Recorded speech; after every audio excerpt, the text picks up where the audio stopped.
Jefferson Maldenado, a 31-year-old man from Ecuador, found himself in a New York City courtroom. He had been arrested again.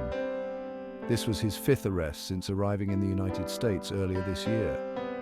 His crime: stealing a pair of pants and a beer from a Target store near Herald Square. When asked why he did it, Maldenado's response was both simple and heartbreaking. "I wanted to change my clothes and think," he said.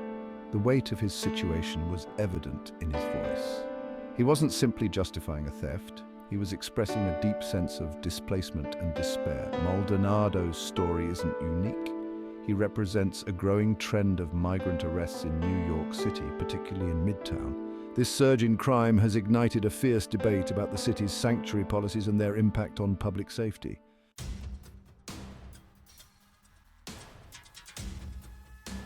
Maldenado's arrest, along with 4 other migrants in a single night, paints a stark picture of the situation. These arrests, according to some, are not just isolated incidents, but rather symptoms of a system under strain.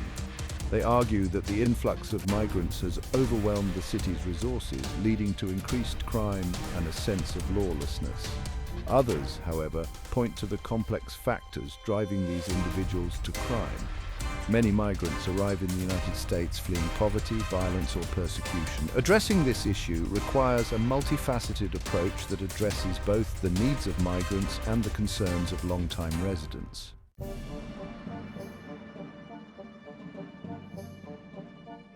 New York City, particularly Midtown Manhattan, has witnessed a dramatic increase in migrant arrests. Some police precincts report that migrants now constitute a significant proportion of their arrests, particularly for low-level offenses. This surge in crime has placed immense strain on the city's already overburdened criminal justice system. Courts are struggling to keep up with the influx of cases, and jails are becoming increasingly overcrowded. The increase in arrests has sparked a heated debate about the link between migration and crime.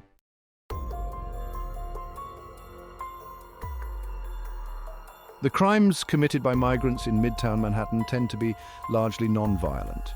Shoplifting, petty theft, and fare evasion are among the most common offenses. These crimes, while less serious than violent felonies, have contributed to a growing sense of unease among residents and business owners. The increase in shoplifting and petty theft has forced many businesses to heighten security measures, installing additional surveillance cameras and hiring more security guards. While these crimes may appear minor in isolation, their cumulative effect has had a tangible impact on the quality of life in Midtown Manhattan.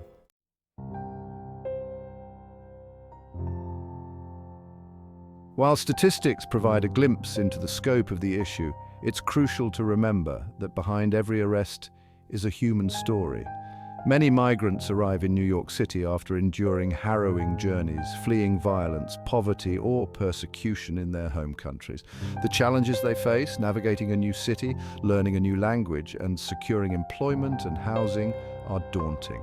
For some, the desperation to survive, coupled with a lack of opportunities, can lead to criminal behavior. Instead of resorting to punitive measures, policymakers and community leaders must explore comprehensive solutions that address the root causes of this crisis.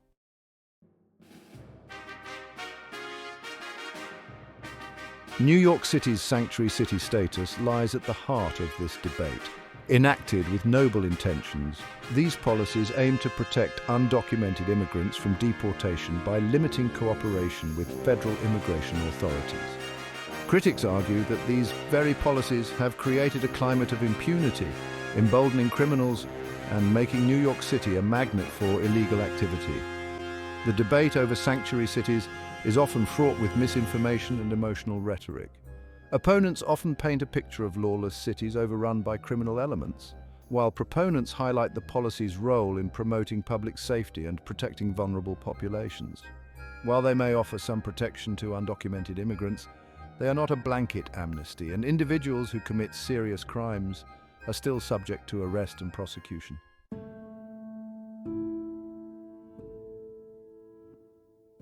The NYPD finds itself caught in the crossfire of this politically charged debate.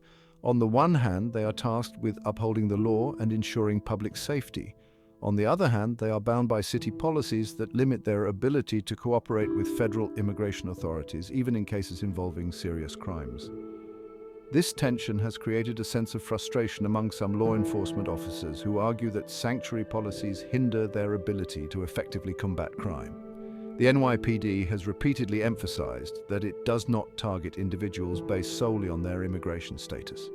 They maintain that their priority is to investigate and solve crimes, regardless of the perpetrator's immigration status. However, they acknowledge that sanctuary policies can sometimes create challenges in cases involving undocumented immigrants accused of crimes.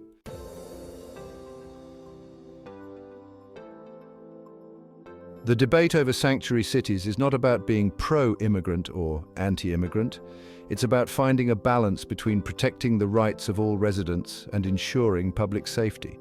It's about recognizing the contributions of immigrants while also addressing the legitimate concerns of communities grappling with the challenges of integration and crime.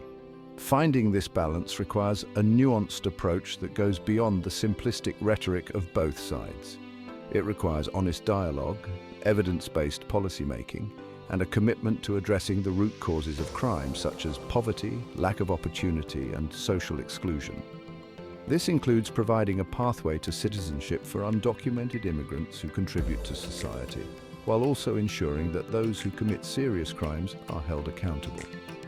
Ultimately, the goal should be to foster safe and welcoming communities for all residents, regardless of their immigration status.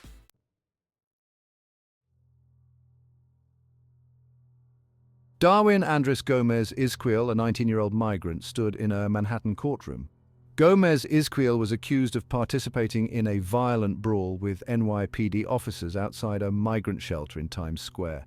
The incident, captured on video, quickly went viral, fueling public outrage and intensifying the debate over migrant crime in New York City.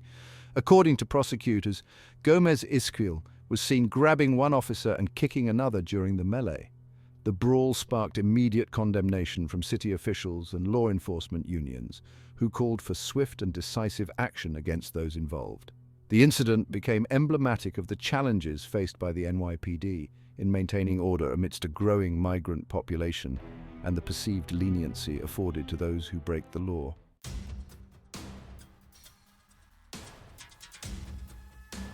In a plea deal that sparked further controversy, Gomez Izquiel pleaded guilty to second-degree assault. The plea allowed him to avoid a potentially lengthier sentence, but did little to quell the public outcry surrounding the case. Critics argued that the plea deal sent a message that violence against law enforcement would be tolerated. During his sentencing hearing, Gomez Izquiel smirked but remained silent when given the opportunity to address the court. Manhattan Supreme Court Judge Laura Ward, however, struck a different tone. While acknowledging the seriousness of the offense, she also expressed concern about Gomez Izquiel's youth and lack of prior criminal history. She sentenced him to 364 days behind bars, the maximum sentence allowed under the plea agreement.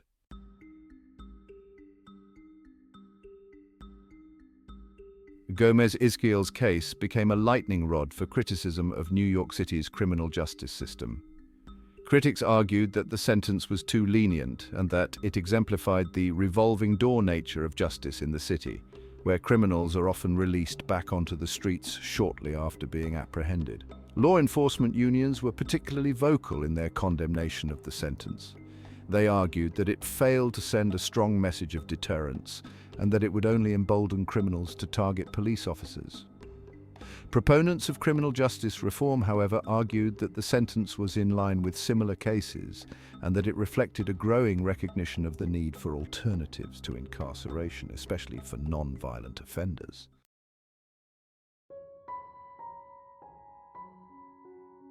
The surge in migrant-related crime and the constraints of sanctuary city laws have taken a toll on the morale of the NYPD. Many officers feel caught between their duty to uphold the law and the city's policies, which they believe limit their ability to effectively address crime. This frustration is palpable in the statements of police union leaders who argue that their members are being asked to do an impossible job with their hands tied behind their backs. They point to cases like Gomez Izquiel's as evidence that the justice system is failing to hold criminals accountable, putting both officers and the public at risk. "Our officers are demoralized," said Paul DiGiacomo, president of the Detectives Endowment Association. "They're putting their lives on the line every day, but they feel like the city doesn't have their backs."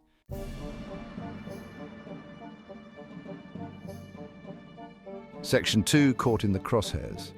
The NYPD finds itself caught in the crosshairs of a politically charged debate over immigration and crime. Sanctuary city policies are seen as essential for protecting immigrant communities and fostering trust with law enforcement. Others argue these policies make the city less safe by shielding criminals from deportation. This polarized debate makes it difficult for the NYPD to address migrant crime without alienating significant segments of the population. Any crackdown on migrant crime is met with accusations of racial profiling and xenophobia, while leniency is seen as being soft on crime. Mayor Eric Adams defends the city's sanctuary status, stating, "We are not going to engage in racial profiling." Critics argue the policies prevent law enforcement from cooperating with federal authorities, even in serious crimes. They say this lack of cooperation makes it harder to remove dangerous criminals, putting communities at risk. The rise in migrant crime and sanctuary city policies have strained relations between the NYPD and immigrant communities. Many immigrants are now even more reluctant to report crimes or cooperate with police, fearing deportation. This erosion of trust undermines community policing, which relies on strong relationships. When communities fear the police, they are less likely to report crimes or share information. "We need to rebuild trust with immigrant communities," said Murad Awalde. "That means ensuring everyone feels safe interacting with the police. Building trust requires community outreach, cultural sensitivity training, and transparency."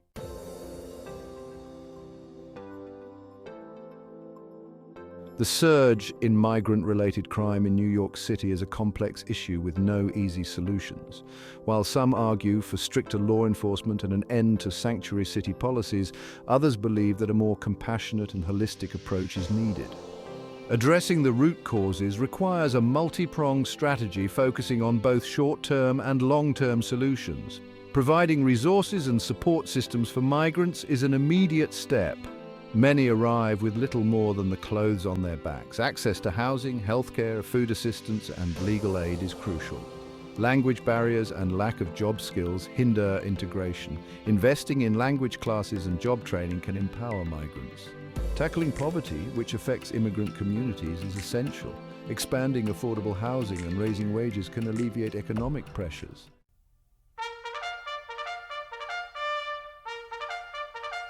While addressing the root causes of crime is essential, it's equally important to ensure that law enforcement has the resources and support they need to keep communities safe. This includes providing the NYPD with the necessary funding for personnel, training, and technology. Enhancing communication and collaboration between the NYPD and immigrant communities is also crucial. Establishing community liaison programs where officers regularly engage with immigrant leaders and residents can help build trust and improve communication. Training officers in cultural sensitivity and de-escalation techniques is paramount. This training can help officers better understand the challenges faced by immigrant communities and equip them with the skills to resolve conflicts peacefully and avoid unnecessary escalations. Furthermore, exploring alternatives to incarceration for low-level offenses, such as community service, restitution programs, and mental health treatment, can help reduce recidivism and break the cycle of crime.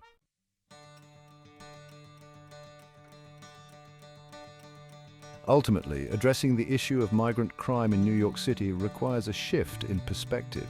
Instead of viewing migrants as a threat to public safety, we must recognize their resilience, contributions, and potential. Building bridges of understanding and support is more effective than erecting walls of fear and division. This requires fostering a welcoming and inclusive environment for all residents, regardless of their immigration status. Promoting intercultural dialogue, celebrating diversity, and combating discrimination are essential steps in creating a more just and equitable society. Investing in education, job training, and social services for all New Yorkers, regardless of their immigration status, is not only the right thing to do, but also the smart thing to do. By creating opportunities for all, we create a safer and more prosperous city for everyone. Addressing the issue of migrant crime in New York City is not about choosing sides. It's about finding common ground. It's about recognizing that we are all part of the same community and that our well-being is interconnected. By working together, we can create a city that is both safe and welcoming, a city where everyone has the opportunity to thrive.